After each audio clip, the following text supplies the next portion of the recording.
Item: SCP-291. Object Class: Safe. Special Containment Procedures: SCP-291 must remain disconnected from any power source when not in use for testing. A team of 2 personnel should remain on guard outside SCP-291's containment room, and will be swapped out weekly. While disconnected from a power supply, SCP-291 may be considered safe. SCP-291's main entryway closes and locks upon disconnection from a power supply, but the door may be opened manually from the interior in the event of any personnel being trapped. All blocks of disassembled organism are to be kept stored in a designated storage locker within the containment room, and are to be properly labeled with a Sharpie marker. Personnel responsible for lost or damaged blocks will be moved to other projects. Description: SCP-291 was located in Data Expunged. SCP-291 resembles a small building in structure, a nearly featureless steel box measuring 10.5 meters x 30.2 meters at the base, and 15 meters tall. On one of the narrow sides, there is a large door, 5 m wide, that opens upwards, similar to a garage door, composed of metal slats a few inches high each. There is no handle on the exterior of the door, and while closed, all attempts to open it using non-destructive methods have failed. The interior of the door features a lock that can be opened manually to lift the door for a few seconds, before an unknown mechanism will force it shut again.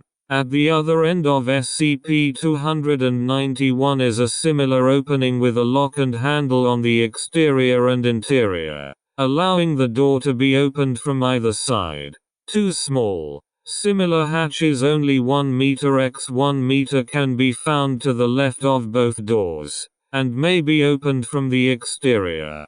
The materials that compose SCP-291 do appear to be only as strong as any other example would suggest, and a force that would normally bend or cut through steel will do the same to SCP-291. Such testing is currently not allowed due to the risk of damaging SCP-291.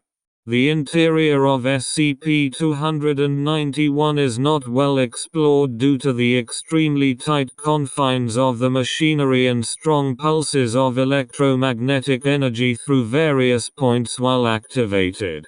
When connected to a suitable power source, SCP-291 activates with mechanical clanks and buzzing, and the entryway door springs open. The room inside is 4 meters x 2 meters, with a rather simple console board, a large display screen, and what has been described as a plexiglass coffin to one side, suitable in size for most humans under 2.13 meters, 7 featuring in height who are not morbidly obese.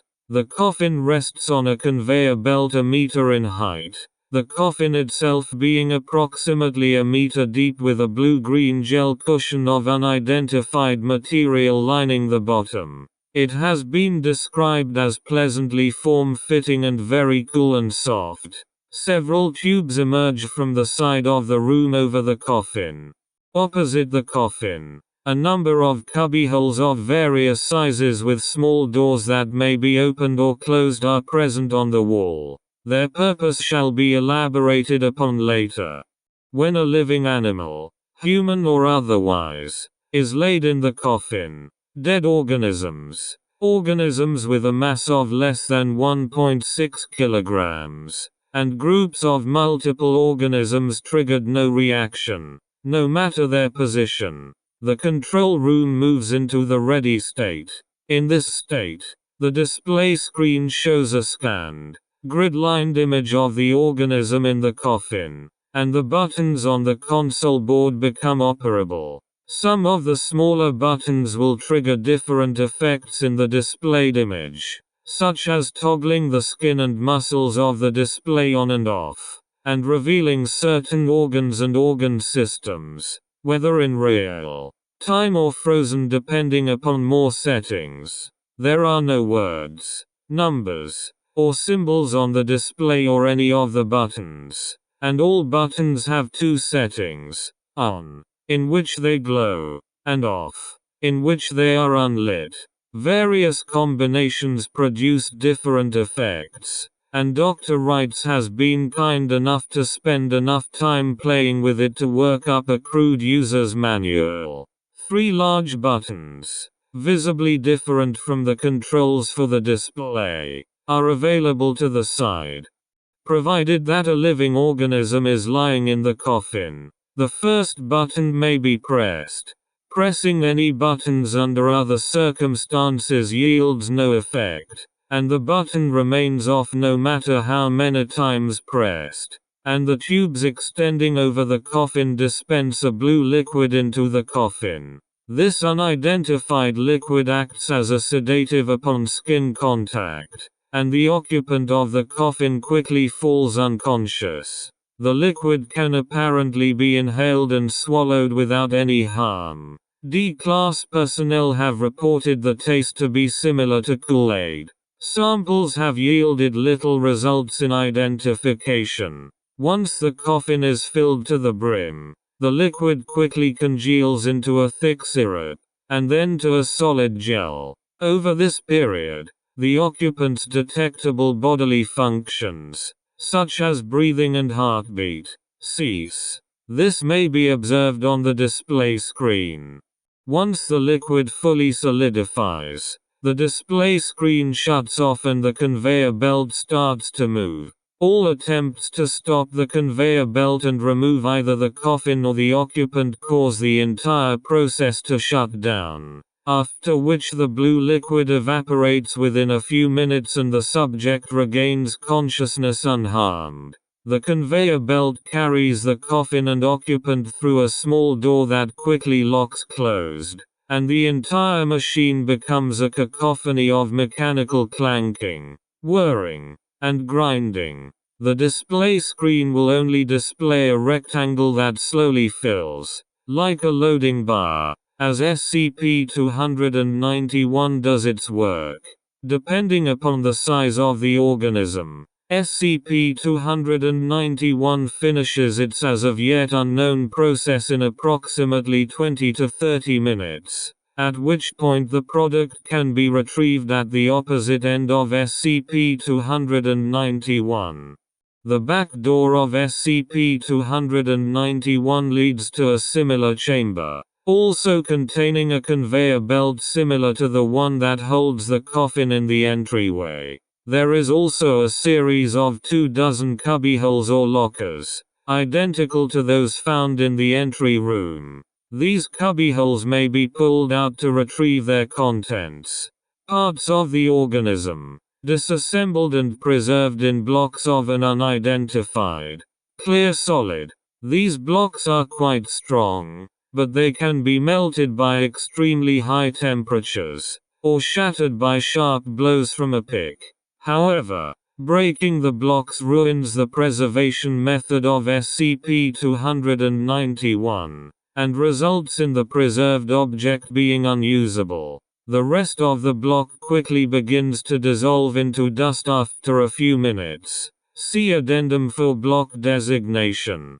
Whole blocks, however, may be stored indefinitely until being reinserted into SCP-291 via the cubbyholes in the entrance room. Each block has a distinct size, and will only fit snugly in its designated hole. Placing blocks in the wrong holes gets no reaction from the machine, and will prevent it from being reactivated until the problem is fixed. Cubbies may be left empty, however, and it will function as normal. It is ill-advised to leave a cubby containing a vital organ empty. When the blocks are placed correctly and the doors to them shut, the second button on the console may be pressed. This does not work if the display shows a loading bar, as another operation is taking place. The doors to the cubbyholes lock for a few seconds, during which SCP-291 removes them through some means, and the machinery of the device grows louder, accompanied by another loading bar on the display screen. Reassembly takes slightly longer, approximately 40–50 minutes to finish, after which a plexiglass container, similar to the initial coffin, emerges from a door on the conveyor belt in the exit room, holding a fully assembled organism immersed in blue liquid that slowly evaporates as the organism wakes.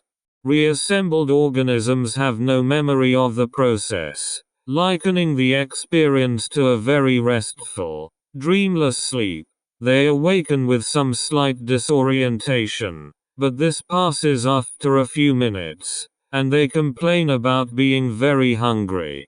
Tests reveal that they are reassembled with their stomachs empty. Organisms are also reassembled nude, and devoid of any hair. A block containing what has been identified as the contents of the organism's digestive system, hair, scraps of clothing, and any other objects on the organism is deposited into one of the small side doors outside the main doors, and may be considered waste. Surveillance and scanning equipment sent inside the machine is disposed of in the same way, often twisted and wrecked.